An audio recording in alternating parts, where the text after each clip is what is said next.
Hey everybody, The Adept here with another unboxing video. This is another Hall Effect keyboard. For those of you who have not seen my GMMK Hall Effect keyboard review, it'll be at the end on a card. This is the Keychron Q1 Hall Effect knob version.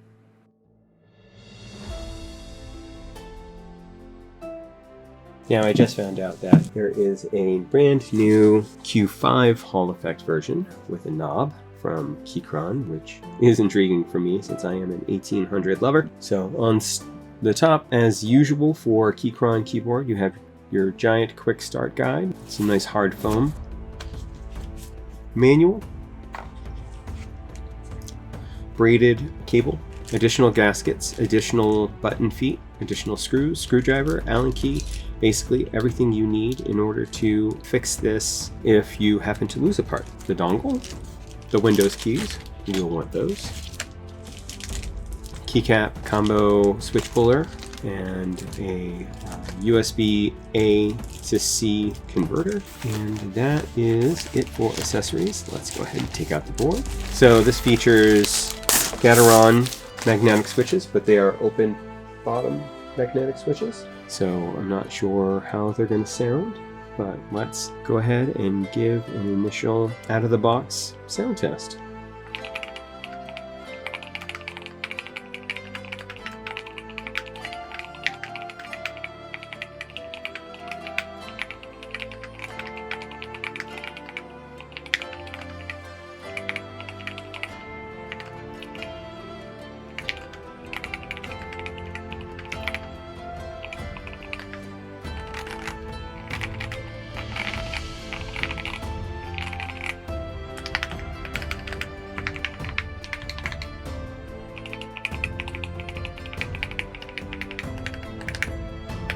Initially, it's nice. It is probably one of the best out-of-the-box experiences. This is the side. It's kind of a play on the box-on wedge, kind of going in the opposite direction of the GMMK, which flared out in the back. This flares in. The bottom is its single flat piece, no markings, which is kind of a hallmark of the Q1 and most of the Q series keyboards for Keychron. The keycaps are like an ASA profile, so they're kind of taller. The knob does not utilize shine-through keycaps and does have south-facing RGB. This is the keyboard. You have 4 keys here, which are fully programmable through QMK. The typing angle on this wedge is 5.2 degrees. Speed height elevated to 2.4 millimeters. The front height is 22.6 millimeters with a back height of 35.8.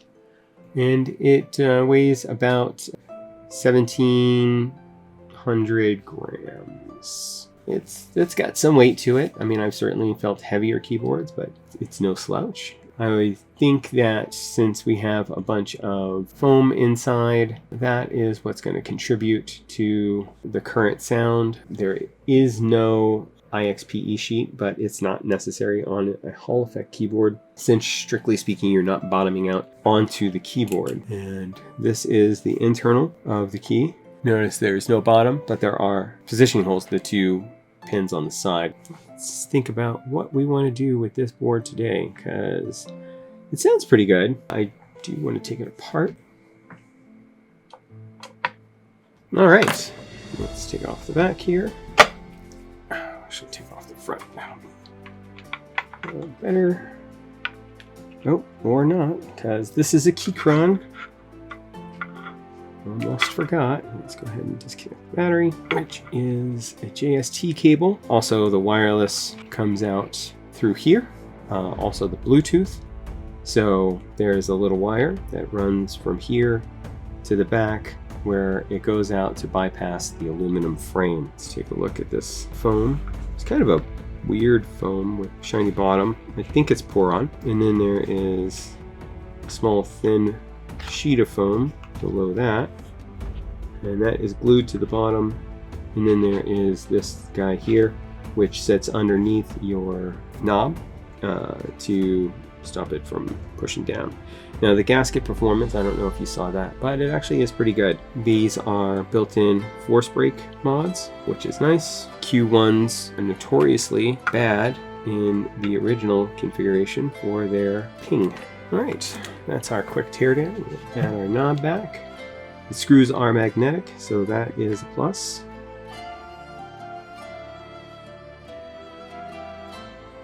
The keycaps in this keyboard are the double shot PBT keycaps. I think that I am going to replace those with some die-sub PBT to kind of deepen the sound a little bit more and hopefully get rid of some of this extra ping that it has. The Aisling Space Travel keycaps by Swag Keys, well, sold through Swag Keys. They are a very nice, like I said, die-sub PBT. They kind of have metallic sheen to them. Let me get those keycaps pulled off. These put on.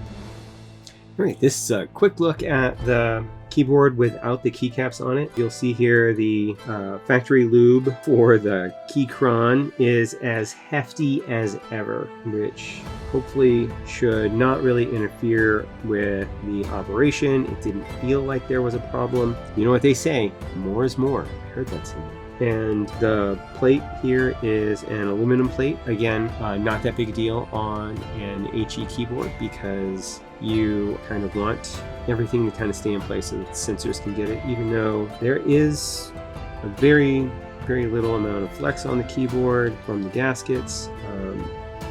So really it looks like mostly my Assume desk pad is just sinking. With that, let's go ahead and get these Aislings installed. All right, here's the keyboard. The Aisling set did not have the last home key here or an end key for me, so we just put something in its place. And despite what I was saying before, now that I have keycaps that are not clanky on the top, you can actually see that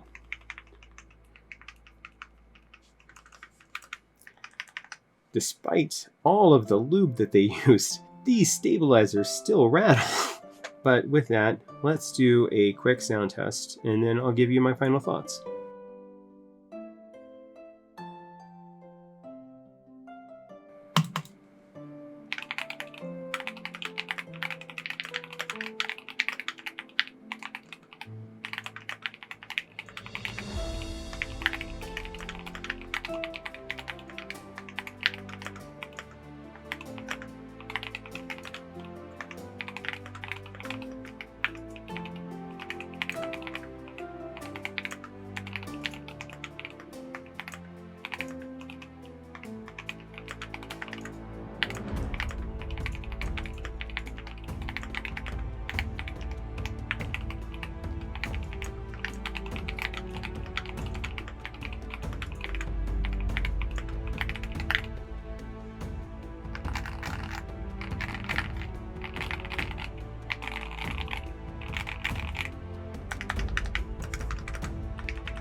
So let's talk about my final thoughts for the Keychron Q1 HE keyboard. I guess it's better than the glorious GMMK3 Pro HE, and it's cheaper by at least $100. But that being said, there are other keyboards on the market that are maybe more compelling. I do like the 75% layout. The OSA keycaps are not great, but they come with. The biggest letdown, of course, is going to be that south-facing hole, and that's probably the main thing that would stop me from recommending it as a purchase. There's not that many great switches that have the South Pole facing. And that is really the whole thing with the Hall effect keyboards. If you're going with Hall effect, first of all, understand that, I mean, it's still basically the Wild West. There's at least North Pole and South Pole, and then you have things like where the magnet is on its side, and that causes it to work in possibly neither. There are some keyboards that can use it, and then they're coming out with great new technologies for it, like Snap Tap and things like that, but it's not as compelling. So bringing up SnapTap. The software that comes with it is really nice. The switches that come in it are actually also pretty nice. If they were North Pole facing, they would be like super awesome, but they're not. They are Gateron double rail switches, so you know they have an open bottom, but they don't sound bad, especially if you even out the lube a little bit in them. And then, like I said, the software, which uses a variant of the QMK launcher, and that works great. It is wireless, 2.4 and Bluetooth, so you have that going for it. It's got the per key RGB. That is awesome. So overall, would I recommend it? If you really like the Keychron as a keyboard, then I would definitely say yes. Otherwise, there are other Hall effect keyboards on the market that might pique your interest more. I have also looked at the C75 by Sea-Doo, which is a North Pole facing, and the software on it sucks, but at least I can get good switches for it, which I got the Geon Raw Hall effect switches. They're great. So to sum up, it's a good keyboard. It's too expensive for what you get. If it were like, I would say probably $50 to $100 less, which it puts it into the ballpark of something like a Sea-Doo. So like $50 less, and it's more expensive than it, which comes in normally at like $139. This would put it at about $179, $189, and that I could see. But the closer you get to the cost of the Sea-Doo, even with the fact that it has superior software, is only as good as the switches behind it, and the limited nature of South Pole facing switches makes me say that I would not. But for around the same price or a little more, definitely I would go with the Keychron, because it is a good keyboard. It's just a little overpriced. With that, thanks for joining me on this, and I hope you enjoyed the video. Please like, subscribe, comment, and ring the bell for notifications on our next videos. Start putting out more videos, or at least more frequent videos, hopefully. And thanks, and have a wonderful day.